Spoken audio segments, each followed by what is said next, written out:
വത്തിക്കാനിലെ പോയ വാരത്തിലെ വിശേഷങ്ങളും വാർത്തകളും പങ്കുവയ്ക്കുന്ന വത്തിക്കാൻ ഡയറിയിലേക്ക് ഷെക്കീന ന്യൂസിന്റെ എല്ലാ പ്രിയ പ്രേക്ഷകർക്കും സ്വാഗതം. ഒരു വർഷം നീണ്ടുനിന്ന പ്രത്യാശയുടെ ജൂബിലി വർഷത്തിന് എപ്പിഫനി തിരുനാൾ ദിനത്തിൽ ഔദ്യോഗികമായി തിരശ്ശീല വീണു. സെന്റ് പീറ്റേഴ്സ് ബസിലിക്കയിലെ വിശുദ്ധ വാതിൽ ലിയോ 14 പാപ്പ അടച്ചതോടെയാണ് പ്രത്യാശയുടെ ജൂബിലി ആഘോഷങ്ങൾക്ക് പൂർണ്ണ വിരാമമായത്. രാവിലെ 9:30 ചടങ്ങുകൾ ആരംഭിച്ചു. ജൂബിലി വർഷത്തിന്റെ ഔദ്യോഗിക ഗാനം ചടങ്ങിൽ ആലപിക്കപ്പെടുകയും പ്രാർത്ഥനകൾ നടത്തുകയും ചെയ്തു. അതിനുശേഷമായിരുന്നു വിശുദ്ധ വാതിൽ അടയ്ക്കൽ കർമ്മം നടന്നത്. 15,000-ലധികം ആളുകൾ പങ്കെടുത്തു. മേരി മേജർ ബസിലിക്കയിലും വിശുദ്ധ ജോൺ ലാറ്ററൻ ബസിലിക്കയിലും വിശുദ്ധ പൗലോസിന്റെ നാമധേയത്തിലുള്ള ബസിലിക്കയിലും വിശുദ്ധ പത്രോസിന്റെ ബസിലിക്കയിലുമായി പ്രത്യാശയുടെ ജൂബിലി വർഷം പ്രമാണിച്ച് 4 വിശുദ്ധ വാതിലുകളാണ് തുറന്നത്. കൂടാതെ റബിബിയയിലുള്ള ജയിലിലും വിശുദ്ധ വാതിൽ തുറന്നിരുന്നു. ഇതിൽ ഡിസംബർ 25-ന് മേരി മേജർ ബസിലിക്കയിലെയും 27-ന് വിശുദ്ധ ജോൺ ലാറ്ററൻ ബസിലിക്കയിലെയും 28-ന് വിശുദ്ധ പൗലോസിന്റെ ബസിലിക്കയിലെയും വിശുദ്ധ വാതിലുകൾ അടച്ചിരുന്നു. 2024 ഡിസംബർ 24-ന് ഫ്രാൻസിസ് പാപ്പയാണ് ജൂബിലി വർഷാരംഭത്തിന്റെ ഭാഗമായി വിശുദ്ധ വാതിൽ തുറന്നത്. ദൈവത്തിന്റെ വരവ് ദുഃഖമകറ്റുകയും എല്ലാം പുതുക്കുകയും ചെയ്യുന്നുവെന്ന് മാർപ്പാപ്പ. എപ്പിഫനി ദിനത്തിൽ വിശുദ്ധ ബലിയർപ്പിച്ച് സന്ദേശം നൽകുകയായിരുന്നു പാപ്പ. വർത്തമാന ഭാവി കാലങ്ങളെ വ്യത്യസ്തമാക്കുന്ന സാന്നിധ്യമാണ് നാം ക്രിസ്തുവിൽ കാണുന്നത്. പ്രത്യാശ മൂലം ക്രിസ്തുവിനെ കാണാനെത്തുന്ന പൂജരാജാക്കന്മാർ ജെറുസലേമിൽ സന്തോഷത്തിന് പകരം ചിലരില്ലെങ്കിലും ഭീഷണിയുടെ ഭാവം ഉയരാനും കാരണമാകുന്നുവെന്നും പാപ്പ നിരീക്ഷിച്ചു. വത്തിക്കാനിൽ കനത്ത മഴ പെയ്ത ജനുവരി 6-ാം തീയതി ചൊവ്വാഴ്ച ലിയോ 14 പാപ്പ ആയിരക്കണക്കിന് വിശ്വാസികൾക്കൊപ്പം ത്രികാല ജപ പ്രാർത്ഥന നടത്തി. വിശുദ്ധ പത്രോസിന്റെ ബസിലിക്കയുടെ മുന്നിലെ മട്ടുപ്പാവിൽ നിന്നുകൊണ്ടായിരുന്നു പാപ്പ പ്രാർത്ഥനയ്ക്ക് നേതൃത്വം നൽകിയത്. ദൈവിക ജീവൻ നമ്മുടെ കയ്യെത്തും ദൂരത്താണെന്നും അത് സ്വയം വെളിപ്പെടുത്തപ്പെടുന്നുവെന്നും പാപ്പ സന്ദേശത്തിൽ പറഞ്ഞു. ദൈവിക ജീവൻ ഭയങ്ങളെ ഇല്ലാതാക്കുകയും സമാധാനത്തിൽ ഒരുമിച്ചായിരിക്കാൻ സഹായിക്കുകയും ചെയ്യുന്നു. പ്രഭാഷണത്തിന് ശേഷം പാപ്പ ത്രികാല ജപ പ്രാർത്ഥന നയിക്കുകയും ആശീർവാദം നൽകുകയും ചെയ്തു. വത്തിക്കാനിൽ ജനുവരി 7-8 തീയതികളിൽ നടന്ന അസാധാരണ കൺസിസ്റ്ററിയുടെ വിശേഷങ്ങളാവാം അടുത്തത്. ലിയോ 14 പാപ്പ വിളിച്ചു ചേർത്ത ആദ്യത്തെ അസാധാരണ കൺസിസ്റ്ററിയാണ് കഴിഞ്ഞ ആഴ്ച 2 ദിവസങ്ങളിലായി നടന്നത്. സഭാപരമായ രേഖകൾ, സഭയുടെ മിഷണറി സ്വഭാവം, കൂരിയായുടെ പ്രാധാന്യം, പ്രാദേശിക സഭകളുമായുള്ള ബന്ധം, സിനഡാത്മകത, ആരാധനക്രമം തുടങ്ങിയ വിഷയങ്ങളാണ് ചർച്ച ചെയ്യപ്പെട്ടത്. എവഞ്ചലി ഗൗദിയും പ്രതികാത്തെ എവഞ്ചലി എന്നീ രേഖകളും ചർച്ച ചെയ്തവയിൽ പെടുന്നു. 7-ാം തീയതി വൈകുന്നേരം 4 മണിക്കാണ് ഔദ്യോഗികമായി കൺസിസ്റ്ററി ആരംഭിച്ചത്. 245 കർദിനാൾമാരാണ് പങ്കെടുത്തത്. ഇവരിൽ 122 പേർ വോട്ടവകാശമുള്ളവരും 123 പേർ വോട്ടവകാശം ഇല്ലാത്തവരുമായിരുന്നു. സഭാചരിത്രത്തിൽ ആദ്യമായാണ് വോട്ടവകാശമില്ലാത്ത കർദിനാൾമാരുടെ എണ്ണം വോട്ടവകാശമുള്ളവരുടെ എണ്ണത്തേക്കാൾ കൂടുതലാകുന്നത്. കർദിനാൾ മാർ ജോർജ് ആലഞ്ചേരി അസാധാരണ കൺസിസ്റ്ററിയിൽ പങ്കെടുത്തു. നിങ്ങളെ കേൾക്കാനായി ഞാൻ ഇവിടെയുണ്ട് എന്നായിരുന്നു പാപ്പ തന്റെ ഉദ്ഘാടന പ്രസംഗത്തിൽ ലോകത്തിന്റെ വിവിധ ഭാഗങ്ങളിൽ നിന്ന് ഒന്നിച്ചുകൂടിയ കർദിനാൾമാരോടുള്ള സന്ദേശത്തിൽ ആദ്യം തന്നെ പറഞ്ഞത്. 3-ാം സഹസ്രാബ്ദത്തിലെ സഭയിൽ നിന്ന് ദൈവം പ്രതീക്ഷിക്കുന്നത് സിനഡാലിറ്റിയുടെ പാതയാണ് എന്നും ഇത്തരത്തിലുള്ള ഓരോ നിമിഷവും സിനഡാലിറ്റിയോടുള്ള നമ്മുടെ മതിപ്പ് വർദ്ധിപ്പിക്കാനുള്ള അവസരമാണെന്നും പാപ്പ പറഞ്ഞു. കൺസിസ്റ്ററിയുടെ 2-ാം ദിവസം സെന്റ് പീറ്റേഴ്സ് ബസിലിക്കയിൽ മാർപ്പാപ്പ വിശുദ്ധ കുർബാന അർപ്പിച്ചു. 155 കർദിനാൾമാർ സഹകാർമ്മികരായി. കർദിനാൾമാർ കൺസിസ്റ്ററിയിൽ ഒരുമിച്ചു കൂടുന്നത് ദൈവത്തോടും സഭയോടും ലോകമെങ്ങുമുള്ള ആളുകളോടുമുള്ള സ്നേഹത്തിന്റെ പ്രകടനം കൂടിയാണെന്ന് പാപ്പ ഓർമ്മിപ്പിച്ചു. പ്രാർത്ഥനയുടെയും പരസ്പരം ശ്രവിക്കേണ്ടതിന്റെയും നിശബ്ദതയുടെയും ആവശ്യം അതിലുണ്ടെന്നും പാപ്പ ഓർമ്മിപ്പിച്ചു. ഈ വർഷം ജൂൺ 27-28 തീയതികളിൽ കർദിനാൾമാരുടെ 2ാമത്തെ കൺസിസ്റ്ററി നടക്കുമെന്നും അവസാന ദിവസം പ്രഖ്യാപനം നടന്നു. വർഷം തോറും ഇത്തരത്തിലുള്ള മീറ്റിംഗുകൾ നടത്താനാണ് പാപ്പ ആഗ്രഹിക്കുന്നത്. അതുപോലെ 2 ദിവസത്തിന് പകരം 3 മുതൽ 4 വരെ നീണ്ടുനിൽക്കുന്ന ദിവസങ്ങളിൽ വാർഷിക മീറ്റിംഗുകൾ നടത്താനാണ് പാപ്പ ആഗ്രഹിക്കുന്നതെന്ന് വത്തിക്കാൻ വക്താവ് മാറ്റിയോ ബ്രൂണി അറിയിച്ചു. സഭാസംബന്ധമായ പ്രാധാന്യമുള്ള വിവിധ വിഷയങ്ങളെക്കുറിച്ചുള്ള ചർച്ചകൾക്കും കർദിനാൾമാരുടെ തുറന്ന ഇടപെടലുകൾക്കും ഇത് വഴിയൊരുക്കുമെന്ന് പ്രതീക്ഷിക്കുന്നു. വളരെ സമ്പന്നവും ആഴമേറിയതുമായ അനുഭവമായിരുന്നു കൺസിസ്റ്ററിയെന്നും പരസ്പരം അറിയാനും കേൾക്കാനും ഈ അവസരം പ്രയോജനപ്പെട്ടുവെന്നും അസാധാരണ കൺസിസ്റ്ററിയിൽ പങ്കെടുത്ത കർദിനാൾമാർ അഭിപ്രായപ്പെട്ടു. ബുധനാഴ്ചകളിലെ പൊതുകൂടിക്കാഴ്ചയിൽ പുതിയൊരു പ്രഭാഷണ പരമ്പരയ്ക്ക് ലിയോ 14 പാപ്പ തുടക്കം കുറിച്ചു. 2-ാം വത്തിക്കാൻ കൗൺസിലിന്റെയും അതിലെ പ്രധാന രേഖകളുടെയും പ്രാധാന്യവും സഭയിൽ അവയുടെ സാങ്കത്യവും വിശകലനം ചെയ്യുന്ന പ്രഭാഷണ പരമ്പരയ്ക്കാണ് പാപ്പ തുടക്കം കുറിച്ചിരിക്കുന്നത്. ജനുവരി 7-ാം തീയതിയാണ് പ്രഭാഷണം ആരംഭിച്ചത്. എന്താണ് 2-ാം വത്തിക്കാൻ കൗൺസിലിന്റെ പ്രത്യേകത? ഇനി അതേക്കുറിച്ച് വിശദീകരിക്കാം.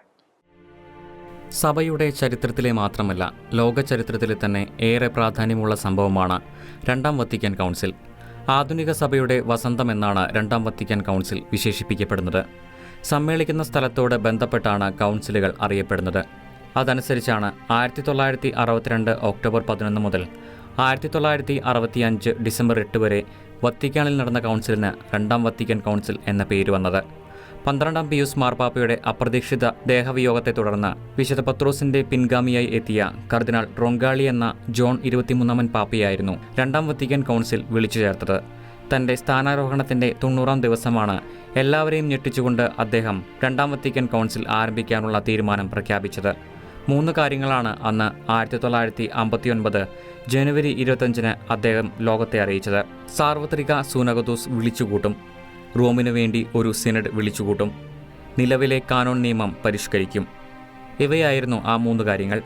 രണ്ടാം ലോക മഹായുദ്ധത്തോട് അനുബന്ധിച്ചുണ്ടായ പ്രശ്നങ്ങളും ആധുനിക നിരീശ്വര പ്രസ്ഥാനങ്ങൾ ഉയർത്തിയ വെല്ലുവിളികളുമാണ് ഇങ്ങനെയൊരു കൗൺസിൽ വിളിച്ചു ചേർക്കാൻ ജോൺ 23 പാപ്പയെ പ്രേരിപ്പിച്ചത്. 1962 ഒക്ടോബർ 11 രണ്ടാം വത്തിക്കാൻ കൗൺസിൽ ഔദ്യോഗികമായി ഉദ്ഘാടനം ചെയ്യപ്പെട്ടു. കൗൺസിൽ ആരംഭിച്ചുവെങ്കിലും അത് പൂർത്തിയാക്കാൻ ജോൺ 23 പാപ്പയ്ക്ക് സാധിച്ചില്ല. 1963 ജൂൺ 3 ജോൺ 23 പാപ്പ കാലം ചെയ്തു. തുടർന്ന് മാർപ്പാപ്പയെ തിരഞ്ഞെടുക്കപ്പെട്ട കർദിനാൾ ജിയോവാനി ബാപ്റ്റിസ്റ്റ എന്ന പോൾ 6 മാർപ്പാപ്പയാണ് കൗൺസിൽ അവസാനിപ്പിച്ചത്. 1965 ഡിസംബർ 8 പൊതുസമ്മേളനത്തോടെയാണ് കൗൺസിൽ അവസാനിപ്പിച്ചത്. സഭയുടെ ചരിത്രത്തിൽ ആദ്യമായി ലോകത്തിലെ 5 ഭൂഖണ്ഡങ്ങളിൽ നിന്നുള്ള പ്രതിനിധികൾ പങ്കെടുത്ത ആദ്യത്തെ സാർവത്രിക സൂനകദോസായിരുന്നു ഇത്. ആദ്യ 1000 വർഷങ്ങൾക്കുള്ളിൽ 8 എണ്ണവും, മധ്യകാലത്ത് 7 എണ്ണവും, നവീകരണ കാലത്ത് 4 എണ്ണവും, ആധുനിക കാലത്ത് 2 എണ്ണവും എന്ന വിധത്തിൽ 21 സാർവത്രിക സൂനകദോസുകളാണ് ഇതുവരെ നടന്നിട്ടുള്ളത്. ആകെ 16 പ്രമാണരേഖകളാണ് രണ്ടാം വത്തിക്കാൻ കൗൺസിൽ പുറപ്പെടുവിച്ചിട്ടുള്ളത്. സഭയുടെ മുങ്ങിപ്പോയ ചൈതന്യം വീണ്ടെടുക്കാനും ശരിയായ ദിശാബോധം പുനഃസ്ഥാപിക്കാനും കത്തോലിക്കരിൽ എന്ന പോലെ ഇതര ക്രൈസ്തവ സഭാവിശ്വാസികൾക്കിടയിലും ഇതര മതസ്ഥരിൽ പോലും സഭയോട് പ്രത്യേക താൽപ്പര്യം ഉണർത്താൻ രണ്ടാം വത്തിക്കാൻ കൗൺസിൽ കാരണമായിട്ടുണ്ട്. ഇന്ന് നാം അനുഭവിച്ചുകൊണ്ടിരിക്കുന്ന സഭാപരമായ എല്ലാ നന്മകൾക്കും കടപ്പെട്ടിരിക്കുന്നതും രണ്ടാം വത്തിക്കാൻ കൗൺസിലിനോടാണ്. വിശ്വാസികൾ പൊതുനന്മ ലക്ഷ്യമാക്കി പ്രവർത്തിക്കണമെന്ന മാർപ്പാപ്പ. സാമൂഹ്യ മാധ്യമമായ എക്സിലാണ് പാപ്പ ഇക്കാര്യം രേഖപ്പെടുത്തിയത്. കൺസിസ്റ്ററി എന്ന ഹാഷ്ടാഗോടെ എഫെസസ് 4:11-13 ഉദ്ധരിച്ചുകൊണ്ടാണ് പാപ്പ സന്ദേശം നൽകിയത്. വിശ്വാസികൾ ദൈവവചനം ഉപയോഗിച്ച് പ്രാർത്ഥിക്കണമെന്ന് ഓർമ്മിപ്പിച്ചുകൊണ്ട് ലിയോ 14 പാപ്പ. വിശ്വാസികൾ ദൈവവചനം ഉപയോഗിച്ച് പ്രാർത്ഥിക്കണമെന്ന് ഓർമ്മിപ്പിച്ചുകൊണ്ട് ലിയോ 14 പാപ്പയുടെ ജനുവരി മാസത്തെ പ്രത്യേക പ്രാർത്ഥനാ നിയോഗത്തിന്റെ വീഡിയോ ജനുവരി 7 എക്സിലൂടെ പുറത്തിറക്കി. തിരുവെഴുത്തുകൾ മനുഷ്യരാശിക്കുള്ള ദൈവത്തിന്റെ പ്രണയലേഖനങ്ങളാണ്. ഈ ദാനത്തിൽ നിന്ന് പ്രയോജനം നേടാനും എല്ലാവരും കർത്താവിനെ അറിയാനും വേണ്ടി പ്രാർത്ഥിക്കാം. ദൈവവചനം ഉപയോഗിച്ച് പ്രാർത്ഥിക്കുന്നത് പഠിക്കാനും പരിശീലിക്കാനും സ്നേഹിക്കാനും നമുക്ക് കഴിയട്ടെ, പാപ്പ വീഡിയോയിൽ പറയുന്നു. May our faith grow in the encounter with you through your word, moving us from the heart to reach out to others, to serve the most vulnerable, to forgive, build bridges, and proclaim life. Amen.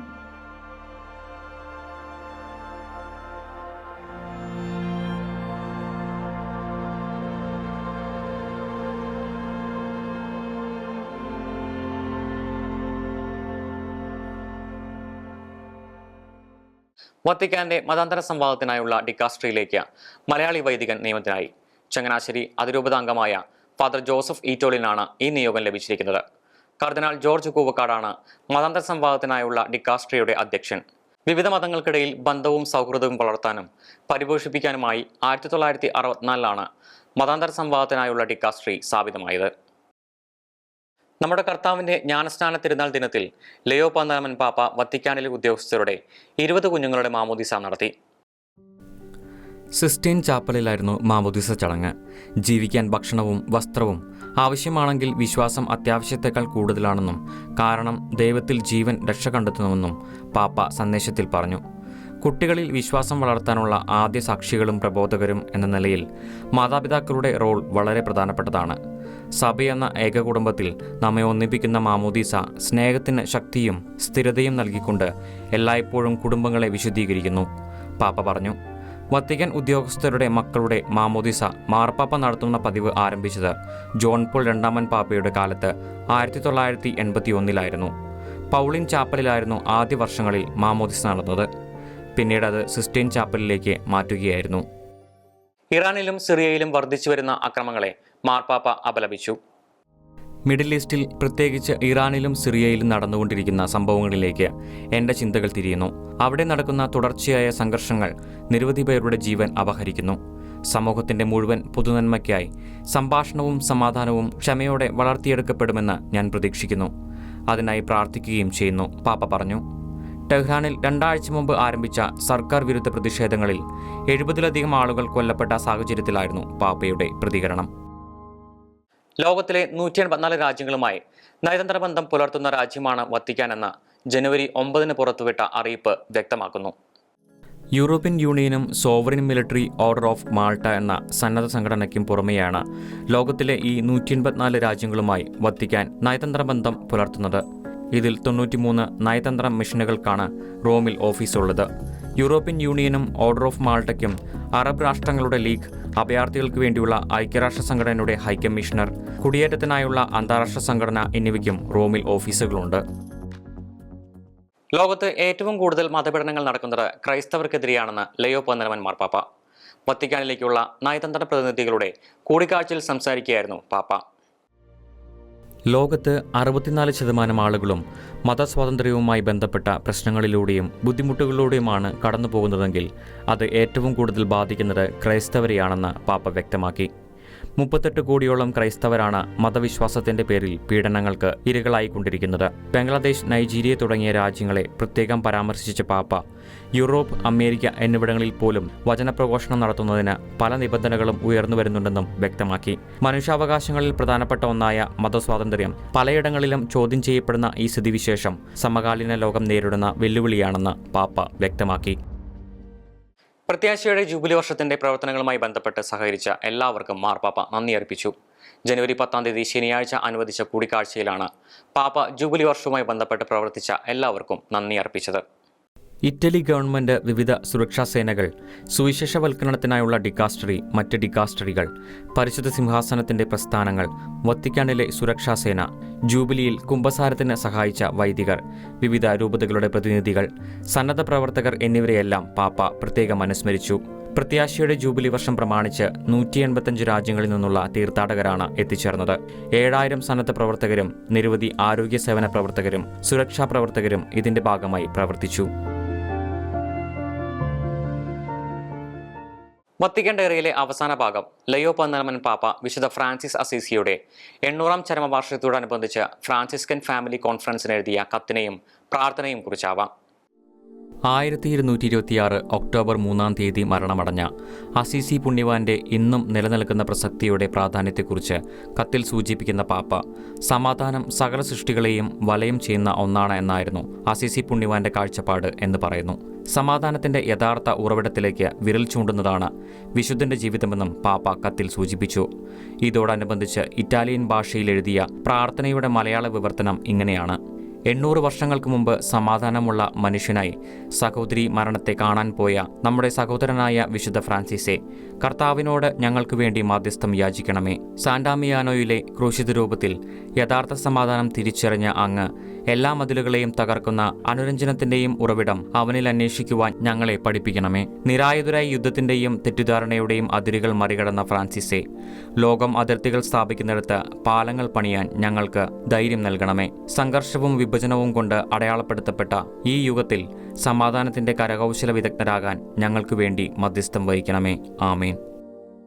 Vatican diary ഇവിടെ പൂർണ്ണമാകുന്നു. അടുത്ത ആഴ്ച നമുക്ക് വീണ്ടും കണ്ടുമുട്ടാം.